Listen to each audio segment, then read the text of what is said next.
off flaps. Flaps up.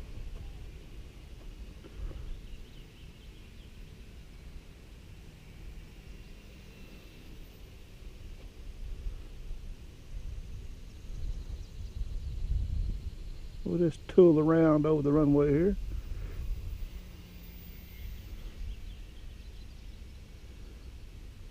Time remaining 6 minutes.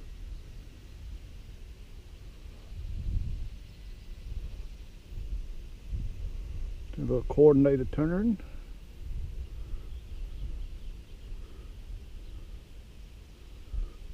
Here, we'll drop her in down here close.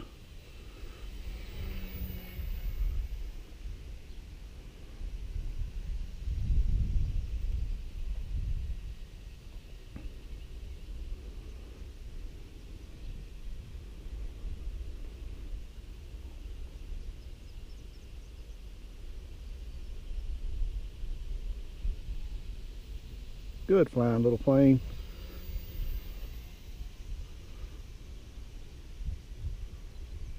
You can keep it right on the runway.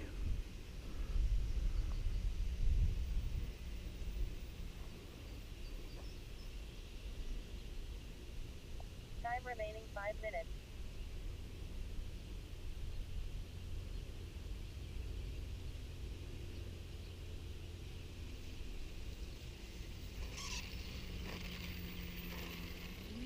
It's also got some juice if you want it.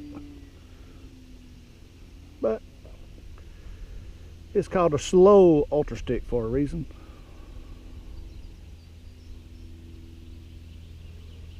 But you can just fly it around if you'd like. It's not much on knife edge, not enough fuselage there to give it any side lift.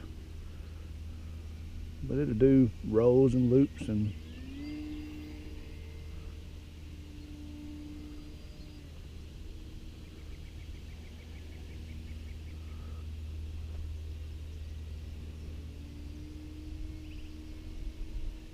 roll. It's got a really good roll rate. I've got it on high rates.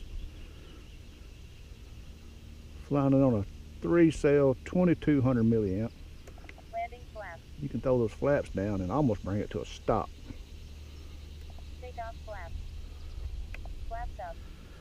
It doesn't come set up to have flaps, but if you add the extra servo in the wing and do a little mixing, you can get what they call flaperons. It's full span ailerons, full span flaps that operate as ailerons and flaps.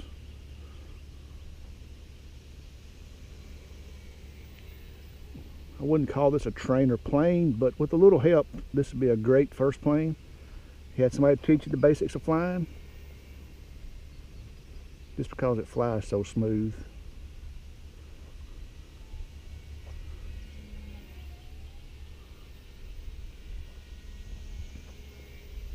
Time remaining 3 minutes. And it's pretty tough.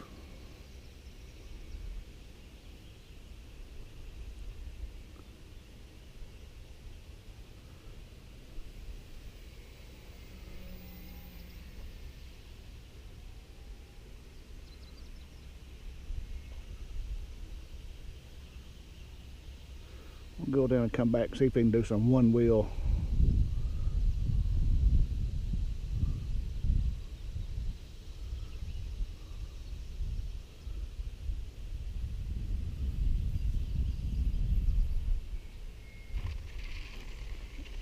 Little one wheel.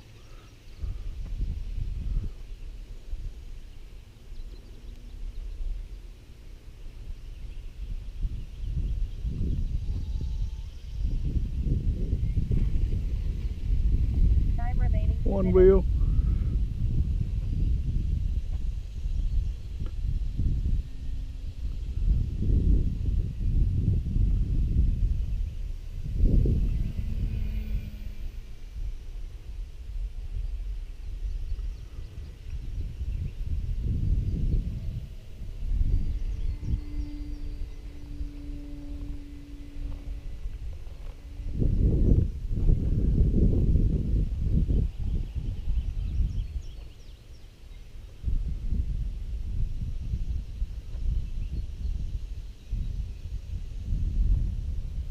This is all off power, as you can see. The prop's blowing in the wind, but it just floats in for a nice touch and go. That's kind of a bounce and go, but we can do a touch and go from just right there on the field. Time remaining 1 minute. Still, I'm not flying it with flaps. Touch and go. Look, let me do it again. Never leave the runway.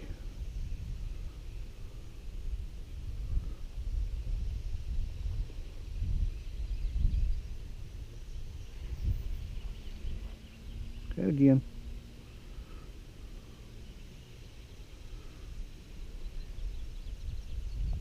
Seconds.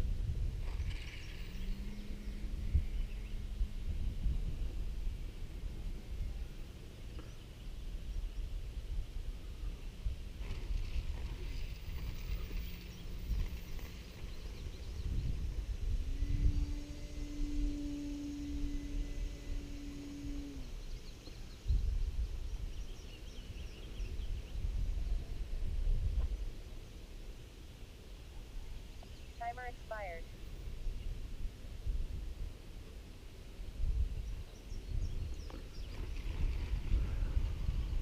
Let's see how my battery looks.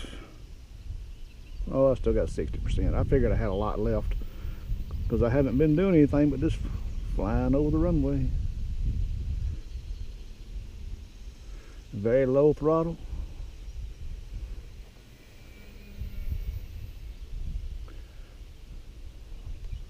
I don't think I've left the airspace above the runway yet.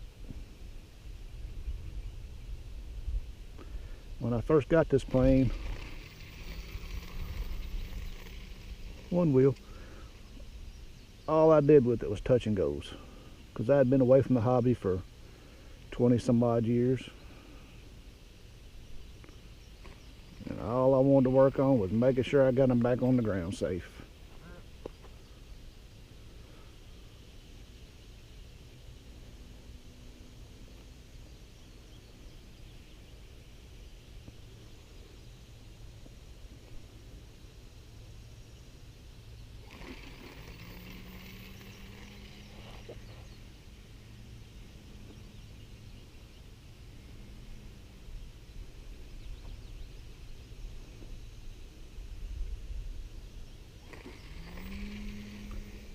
So this is going to be an entire flight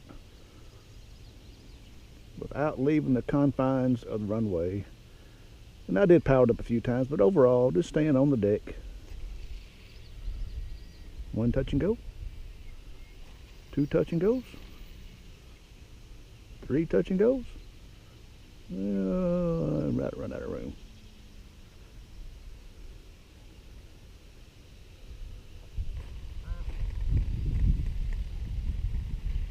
One wheel. Other one wheel. Alright, let's bring it back around and check my battery again.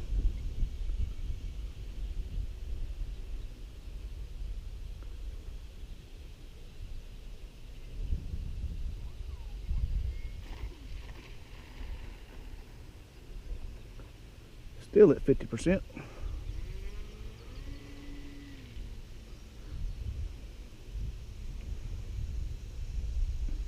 Be interesting to check the timer when this is over. But granted, if you were learning, you wouldn't be flying this low, and you wouldn't be doing numerous touch and goes right on the ground. You wouldn't be staying this low. But that's just showing you the flight envelope of this plane, how fun it can be. It will slow fly.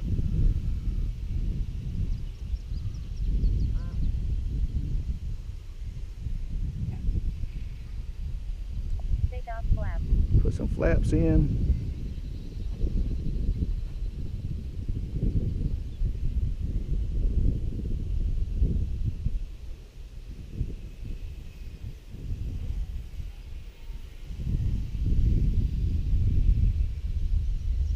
Flaps up.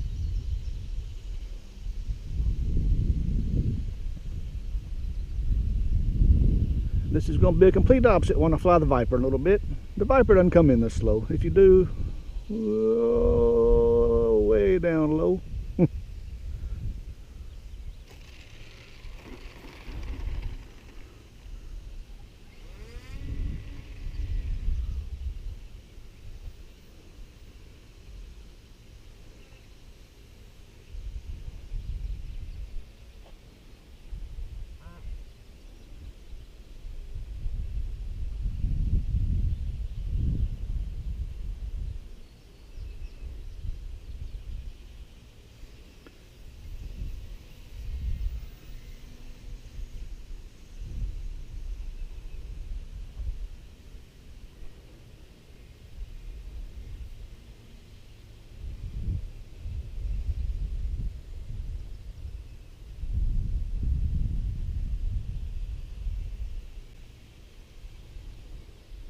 I think we'll bring it in.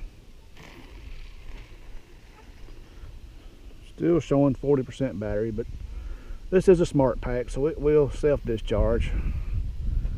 Check my timer. Well, we're at 9 minutes. We'll go to 10 minutes.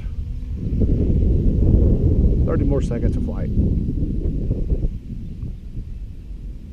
I have one timer that goes from when I start flying, and one that goes when my throttle is above 10%. So anything above just idle, the timer runs. It's a good way to gauge how much flight time you're actually getting. Or throttle time, not flight time. Because if you manage your momentum, you can get a lot more than 4 or 5 minutes.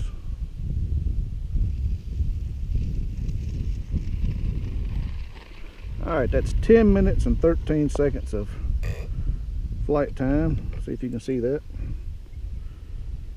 And 5:41 past my 7-minute timer.